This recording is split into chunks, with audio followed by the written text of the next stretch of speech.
think Senator Go has some questions Madam Chair, and would like to call on the committee secretary to uh, administer the oath. good afternoon. Is that correct? May konti na po akong katanungan na gusto nating masiguro that the resource persons will tell the whole truth, no? Nothing but the truth. Pwede bang mapa-oath po natin ang ating mga resource persons? If hindi pa po, may we request the committee secretary to the good chair to administer the oath of our resource persons. Yes, we call on the committee secretary to please administer the oath to all resource persons here present. Please And all stand. even online, please. Please all stand.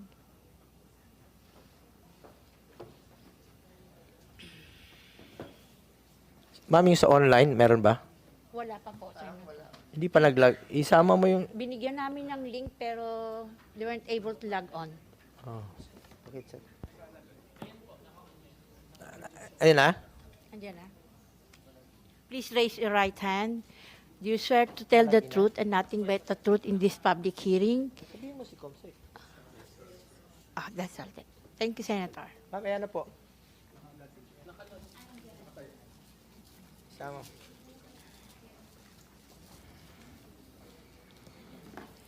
Una sa lahat, gusto ko pong pasalamatan ang ating chairperson sa pagsagawa ng hearing na ito upang matalakay ang kahalagahan ng AICS, no? Assistance to Individuals in Crisis Situation ng DSWD. At in fact, nag-file din po ako. I've also filed Senate Bill 2638 to ensure that the AICS program would be implemented properly and the qualified beneficiaries would receive their assistance promptly and without delay. Madam Chair, under the bill, it shall be unlawful for any individual, public officials, or employee of the DSWD or any local government unit to cause delay in the implementation of delivery of AICS services or funds to the qualified beneficiaries. Madam Chair, the AICS program was established in 2014 with the noble intention of providing immediate and necessary support to those affected by calamities or sudden hardships. Its mandate includes offering financial assistance for various needs such as transportation, medical care, ito na yung sinabi ni Director Edwin Morata kanina, funeral expenses, and basic necessities. This program provides not just temporary relief, but also empowers Filipinos to rebuild their lives with dignity and resilience. Madam Chair, I have raised many times in this August chamber the issues surrounding the seeming selectiveness and delay in the implementation of the AICS program. I first raised this during the DSWD budget hearing last September 20, 2023. I once again raised this during the budget interpellations in plenary last November 14, 2023. Umabot na po sa 2024. Ilang beses na rin po tayo nagpa-follow up nito sa ating DSWD at meron naman pong kasagutan ng ating DSWD dito. Kaya lang po medyo talagang mabagal. Patungkol ito sa reklamo sa iba't ibang parte ng bansa na iulat nga pong na-hold, no, at pinatigil ang ng DSWD ang AICS payout. Secretary Rex Gatchalian assured us and promised that the DSWD will conduct payouts for validated list of qualified beneficiaries that need assistance. Madam Chair, karamihan po sa mga nasalanta ng Bagyong Egay at iba pang kalamidad, no, marami dito, mga sunog rin po. At alam po ng ating Crisis Intervention Division Chief niyan, Director Edwin Morata. At ang kadalasan dito ay mga indigent na nangangailangan talaga ng agarang tulong. Ang sinabi ni Secretary Gatchalian, just submit the list and the DSWD will pay them out. Nakapagsumiti na po ang mga LGUs ng listahan ng beneficiaries. Yung iba po ay na-validate na, pero hanggang ngayon karamihan pa rin po ay hindi na pay out. Ano ba ang plano niyo po dito? Ilang beses na nating pinapollow up. Hindi ko alam kung bakit kailangan magmakaawa ang mga benepisyaryo na makatanggap ng tulong mula sa DSWD. Mandato naman ito ng DSWD na tulungan po ang in-crisis at mga nangangailangan. Mandato po ng DSWD na tumulong ng walang pili. Kaya nga po nating tinawag itong AICS, Assistance to Individuals in Crisis Situation. Similarly, Madam Chair, I have previously raised that there are LGUs which submitted list of individuals needing assistance, but until now, the DSWD failed to validate the list. Nagbigay rin po ang DSWD ng deadline at nakapag-submit naman po ang mga LGUs ng listahan ng kanilang mga beneficiaries. Kailan ho ba ito bibigyan ng ayuda mula sa AIX ang listahan ng qualified beneficiaries na naisumite naman sa inyo sa deadline na kayo mismo ang nag-set? Madam Chair, ako po'y kadalasan na tumutulong po sa ating mga mahirap nating kababayan. Nagbibigay po ako ng aking counterpart mismo dito, no? Personal ko ito. Hindi po ito mula sa DSWD, yung mga grocery packs, akin po yan, pagkain, pinapamerienda ko sila, pananghalian, vitamins, mga face mask.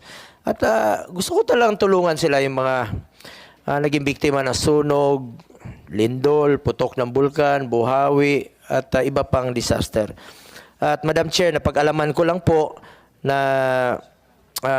pinagbabawalan po ng DSWD na banggitin po ang aking pangalan. May tanong lang po ako dito sa ating Regional Director, to Maria Angela Gupalan. Go ka pala, ma'am. Go ka rin pala. Ating field office. May tanong lang po ako sa inyo. Unang-una, totoo ba ito na bawal po banggitin ang aking pangalan, pero sa ibang politiko, hindi po bawal? Senator, yun You're po under oath aming- po, You're under oath. Yes po. Akin po as Regional Director, wala naman pong explicit na instruction na pagbawalan. Pero po sa akin, dahil po kami po ay nagbibigay po ng ating programa, I think it's best not to mention. Otherwise, baka po kasi kami Ma'am, specific po. pagsabihan. Specific po ang pagbabawal ng pangalan ko. Bawal banggitin ang pangalan. Sa totoo lang po, hindi nyo na kailangan banggitin ang pangalan ko. Pero sana naman, maging pantay naman kayo. Kung yung ibang pangalan pwedeng banggitin, bakit pangalan ko lang hindi pwedeng banggitin? Senator, wala po kung naalala na may explicit instruction na parang yung sa inyo lang pong pangalan. Sigurado So, po kayo? to How about sa everyone. Alaminos? Wala kayong inutusan sa Alaminos? Empleyado nyo po sa DSWD sa Alaminos. Wala kayong inutusan doon? Hindi kayo nag-conduct ng briefing na bawal banggitin yung pangalan ko? Ma'am, hindi nyo kailangan banggitin yung pangalan ko. Hindi ko po kailangan. Hindi ko po kailangan yan. Sabihin nyo lang po sa kanila, tulong po ito mula sa gobyerno. Tulong po ito sa mga mahirap. Huwag lang po tayong maging selective, ma'am. Huwag nyo pong haluan ng politika. Sa totoo Yes lang po, Senator. ito pang pangalawa. Bakit bawal akong pumunta? Bakit yung ibang politiko hindi bawal pumunta? Ay, tanong ko lang, bakit bawal ako pumunta? Bakit si Senator Amy, our chairperson, pwedeng pumunta? Okay, sagot. You're under oath.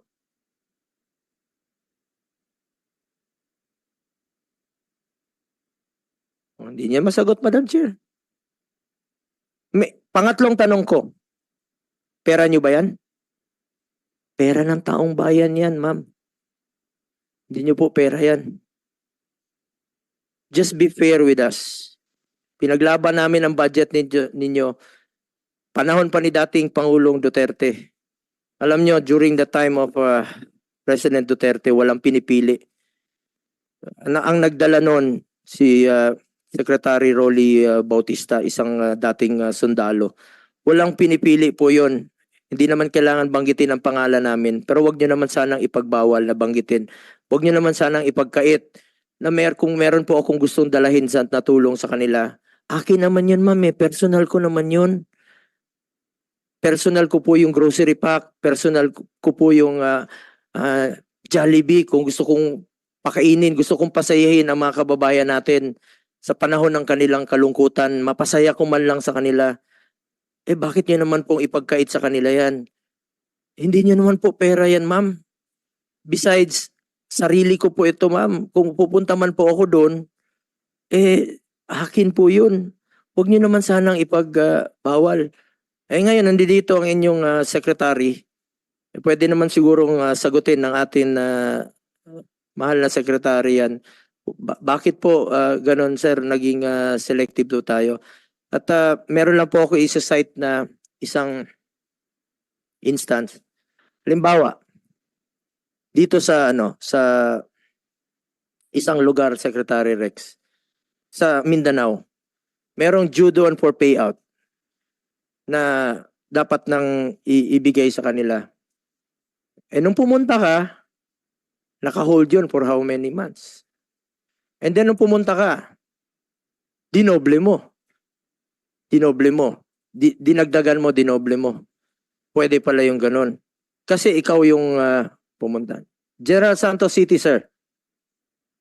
Senator, this was during the earthquake. Hindi po. Recently lang po ito.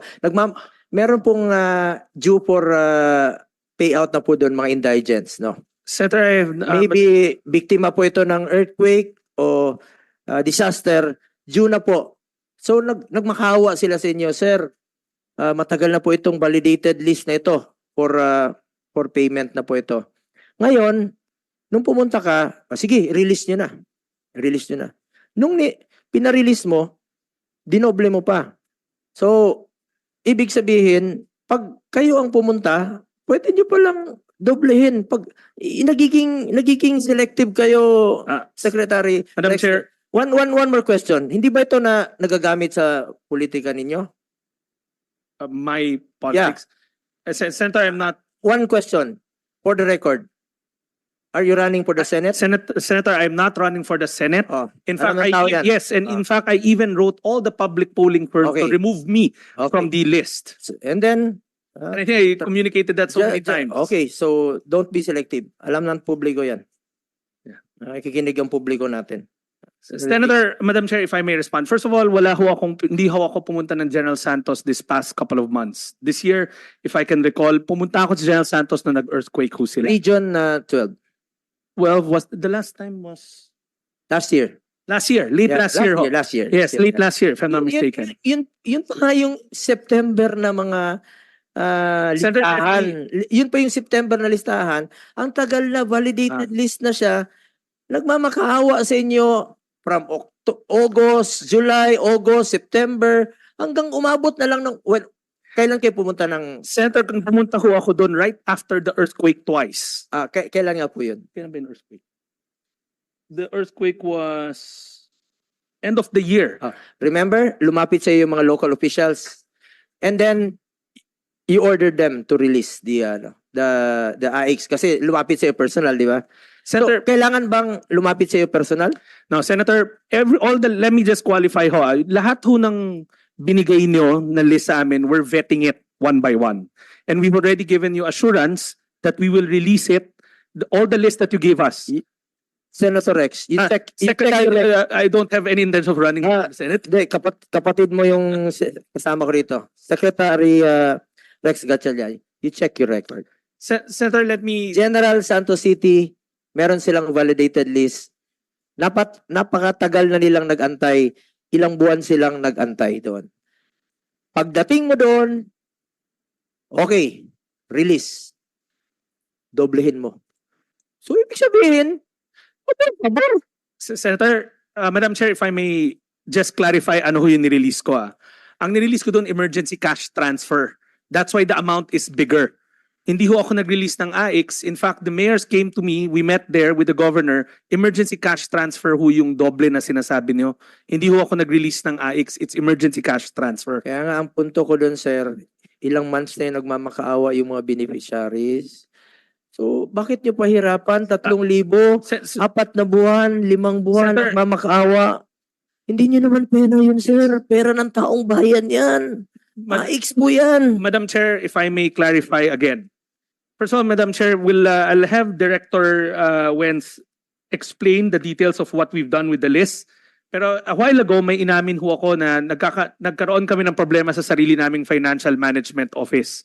That's why we were having cash shortfalls in some of our regions.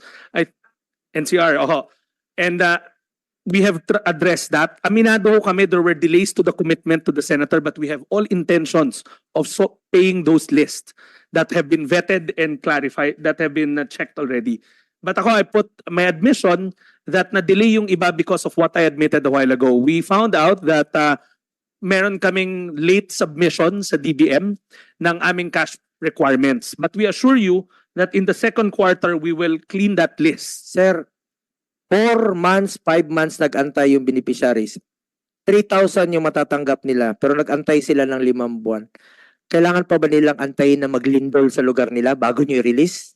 Sen, O hindi kailangan pa ba nilang pumunta ka doon bago nila i-release? Alam mo, to Director Marie Angela Gopalan, alam niyo ma'am, sa panahon ni dating Pangulong Duterte, walang pinipiling pagtulong noon, no?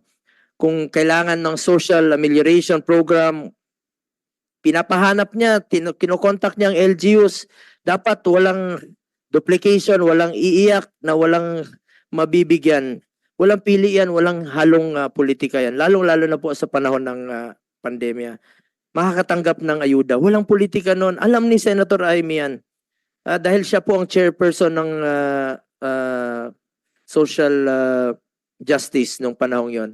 At ma'am, kahit na si Ma'am Amy, meron po siyang kanyang sariling initiatives or amendments. Kung ano po yung kanyang gustong ito patulungan at ng mga lugar, panahon ni Pangulong Duterte, walang bawal sa kay Senator Marcos. Lahat po'y pantay-pantay. Walang bawal kay Senator Joel Villanueva. Walang bawal kay Senator Angara. Walang bawal kahit kay Senator Hontiveros noong panahon yon. Binibigay po sa kanila dahil tulong po ito sa mga mahirap nating kababayan. Alam po yan ni Senator Amy. Even during the last few months ng administration ni Pangulong Duterte, lahat ng ni-request ni Senator Amy Marcos, ni-release po ng administrasyon ni Pangulong Duterte. Bakit ngayon pinipili? Kasi tulong yun sa mga mahirap. Secrex, wag niyong gamitin tong opisina niyo sa politika kung may plano ka pa sa politika. Madam Chair, categorically, I am not using the office for my politics, and I categorically state that I am not running for any position this coming election. That's for the record. Kailang election? This election, I'm not running for any public office this coming election. 2025. Yes. But I'm not running for this coming election. It's a first time in 2025. 18 years. How about 2028? In 18 years. Madam Chair, I'll just direct you to Director Wenz so that he can put Yes, on the sagot. record the payout list. Senator Bongo, Madam Chair po, as of the moment po, as per discussion po during the April 2 meeting po with you, with your staff po, we already provided the live file so that the office po ni Senator Bongo can access po even po dun sa updates ng payout at saka yung mga scheduled payout for the second quarter. Kasi we discussed already na we committed to do the payouts as most of the listahan within the second quarter. But from the April 2 meeting po natin, and eventually after this date, we were able to settle na po almost 22 payouts for the record po, comprising po the 12.70% increase. And we still have to discuss po with your team po to discuss some of the listahan pa na kailangan po nating i-troubleshoot kasi may mga mismatch pa po doon, Secretary, and then Madam Chair po. Ni Secretary Rex Gatchalian, you were mayor then, Secretary Rex. Nung panahon mo as mayor ng Valenzuela, hindi naging selective ang DSWD sa panahon yon. Kung anong kailangan mong tulong sa iyong bayan, sa iyong syudad sa Valenzuela, what is due sa inyo, binibigay talaga. Walang, hindi katulad ngayon. August, Abril na ngayon, pagmamakaawa yung Pilipino sa tulong na 3,000. AX nga yan, di ba? Assistance in Crisis at Situation. Pera nyo ba yan? Kayo ma'am, Yusek, pera nyo ba yan? Secretary, Yusek, pera nyo yan? Madam Chair, we don't treat it as our money. We know it's people's money. That's why we're Patagal. Mr. Chair, Madam Chair, if you can recall in the August yung list. Because of politics. Because of politics. Hindi naman ako kalaban ninyo ah. Huwag niyo damay yung mga mahirap. Alam ni Senator Amy yan. No? Panahon ni Senator Amy, siya yung chairperson. Lahat ng ni-request ni Senator Amy Marcos during the time of President Duterte, pinagbigyan, binigay. Lahat. Walang delays. Ni isang araw, walang delay. Anong sinabi ni Senator Amy noon, even during the last few months of President Duterte's administration? Binigay. Check your records. You may check your records. Check nyo. Andiyan yan eh. 2022. Tulong sa Maynila. Check nyo. Walang delays. Ni isang araw, ni isang linggo, walang delays. Kasi tulong sa mga mahirap. Panahon ng pandemya, yung SAP, halos hindi nga kami matulog nun eh. Para mabigay lang sa lahat yung tulong na social amelioration program ng gobyerno. Dahil pera ng tao yan. Ibalik sa tao yan.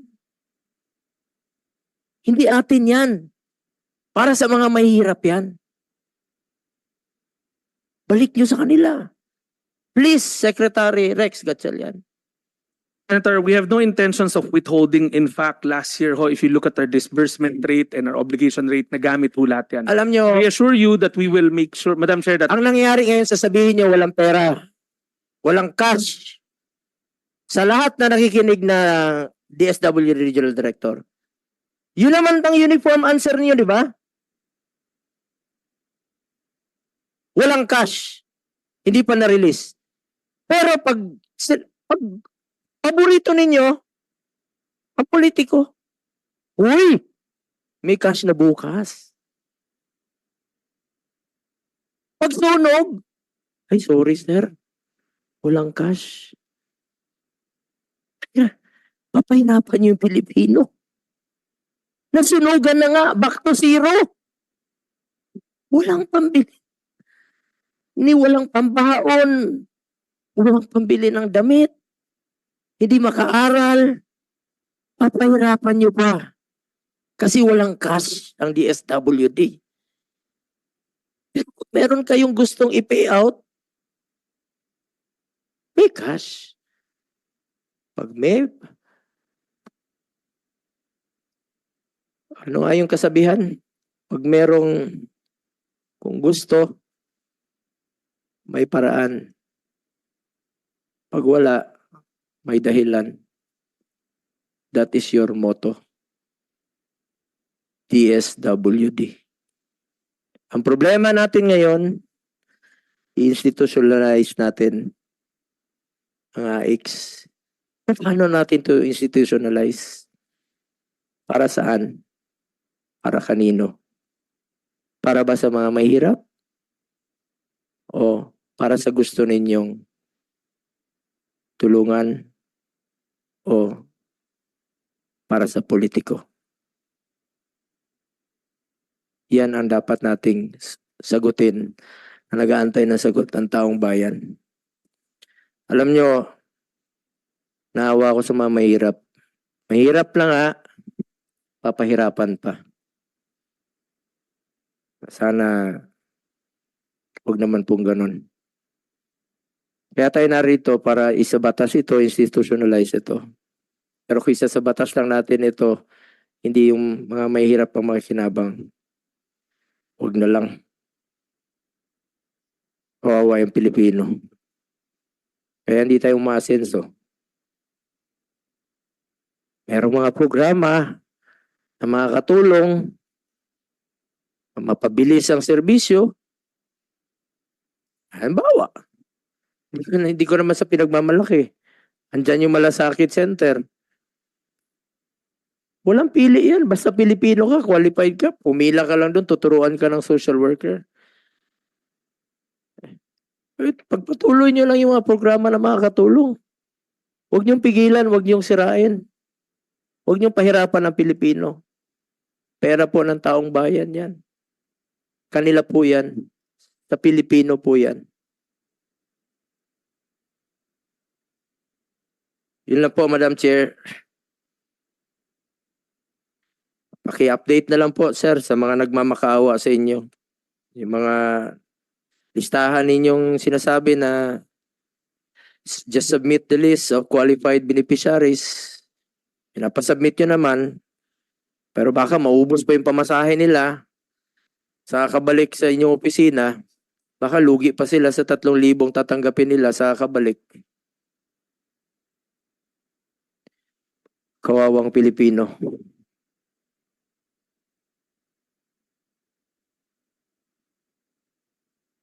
So, thank you very much. I hope you comply with the request of Senator Go. Yeah.